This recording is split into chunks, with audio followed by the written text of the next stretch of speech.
দেশের বাড়ি কোথায়? দেশের বাড়ি নাটোরে। নাটোরে কোন জায়গায়? সিংড়া থানা। সিংড়া। আমার শ্বশুর বাড়ি এলাকার লোক। ভাইজান দেশের বাড়ি কোথায়? ওই একই জায়গায়। দাদা আপনার বাড়ি কোথায়? নওগাঁতে, আত্রাই থানা। আত্রাই থানা। আচ্ছা, দুটো জায়গায় আমি গেছি। আমার শ্বশুর বাড়ি আপনার তাহিরপুরের এলাকার ভিতরে, তাহিরপুর। আচ্ছা, বর্তমানে দেশ ভালো চলতেছে না খারাপ চলতেছে? বর্তমান আমার কাছে ভালো। আপনার কাছে ভালো চলতেছে? আমার কাছে ভালো। ডক্টর ইউনূস আগামী 5 বছর নির্বাচন এই দেশে ক্ষমতায় থাকে, আপত্তি নেই। আপনাদের কোনো আপত্তি নেই? আপত্তি নেই। দেশে কি কোনো লাভ হবে? হবে। এই গত 54 বছরে কোনো দল, এই যে রংপুরের পানিতে ডুবে প্রতি বছর, ইন্ডিয়ার পানিতে ডুবে কিনা? হ্যাঁ, ডুবে। ডুবে যে মানে প্রতি বছর একটা পরিশ্রম করে, এই বছর পরিশ্রম করে সব টাকা পয়সা জমায়, প্রতি বছর নদী ওই পানি যখন আসে সব শেষ হয়ে যায়। হ্যাঁ। তো গত 54 বছর কোনো দল কি ভাবছে এদেরকে নিয়ে? না না না না না, কেউ ভাবে না। ডক্টর ইউনূস অলরেডি পাশ করে ফেলছে। শিক্ষিতর কথা একটা আলাদা না। ডক্টর ইউনূস অলরেডি কি করছে? ফরক্কাবাদ তিস্তা বাদ অলরেডি পাশ করে ফেলছে। হ্যাঁ, পাস করছে। এই অলরেডি কাজ শুরু করে দিয়েছে অলরেডি করছে। তাহলে আপনারা কাকে চান এই দেশের জন্য? ইউনূসকে ভালো। আগামী 5 বছর যদি ডক্টর ইউনূস ক্ষমতা থাকে, আপনাদের কোনো আপত্তি আছে? আপত্তি নেই। 5 বছর না, 10 বছর থাকলেও সমস্যা নেই। আপত্তি নেই।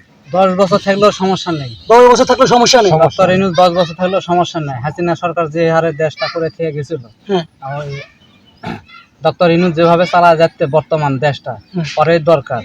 ওর জায়গায় অন্য কেউ এলে পারতো না দেশ চালাইতে। ডক্টর ইউনূসের জায়গায় যদি এই দেশে কোনো দল ক্ষমতা আসে, ধরে রাখতে পারবে দেশকে? যে পর্দায় থিয়ে গেছে, এখন ডক্টর ইউনূস যেভাবে দেশটা চালাইতেছে, পরে দরকার। কারণ উনি ছাড়াই দেশ রক্ষা করার মতন কেউ নেই। বর্তমানে প্রত্যেকটা দেশের যে যুদ্ধ বা প্রত্যেকটা দেশের যে পরিস্থিতি, সেক্ষেত্রে ডক্টর ইউনূস আন্তর্জাতিকভাবে তাকে দরকার। হ্যাঁ হ্যাঁ হ্যাঁ। বর্তমানে আপনি দেখেন, একটা জিনিস বলি আপনাদেরকে, ডক্টর ইউনূস আসার পরে আন্তর্জাতিকভাবে দেশের উন্নয়নের হার বাড়ছে বাড়ছে। 65% বাড়ছে। হ্যাঁ, বাড়ছে। এবং কাজের হার 75% বাড়ছে। হ্যাঁ, বাড়ছে। এবং মানুষের এই গরিবদেরকে ন্যায় বিচার পাওয়ানোর জন্য সবকিছু করতেছে। হ্যাঁ হ্যাঁ আপনারা কি চান বর্তমানে নির্বাচন না হোক? হ্যাঁ হ্যাঁ। নির্বাচনের দরকার নেই? না, ডক্টর ইউনূস এক দরকার। আপনারা বর্তমানে ডক্টর নির্বাচন চান না নির্বাচন চান না? যেহেতু ডক্টর ইউনূস তত্ত্বাবধায়ক সরকার, এখন দেশ চালাতে হলে তো নির্বাচন দিতেই হবে। এখন সে দেশের স্বার্থের জন্য নির্বাচনের দরকার আছে। এখন তারপরেও মনে করেন ডক্টর ইউনূস আমরা পছন্দ করি, সেই থাক। আচ্ছা, যদি আপনার এই যে গণভোটের একটা আয়োজন করতেছে, গণভোটে কি আপনি অংশগ্রহণ করবেন? অবশ্যই করবো না মানে? আচ্ছা, এই গণভোটে যদি ডক্টর ইউনূসকে রাখার জন্য আয়োজন করে দেশবাসী, আপনি কি থাকবেন? হ্যাঁ, থাকবো। দেশের যখন নাগরিক তখন তো থাকতেই হবে। সম্মানিত সুধী, দেশ ও দেশের প্রান্ত থেকে, যে কোনো প্রান্ত থেকে আপনারা দেখছেন,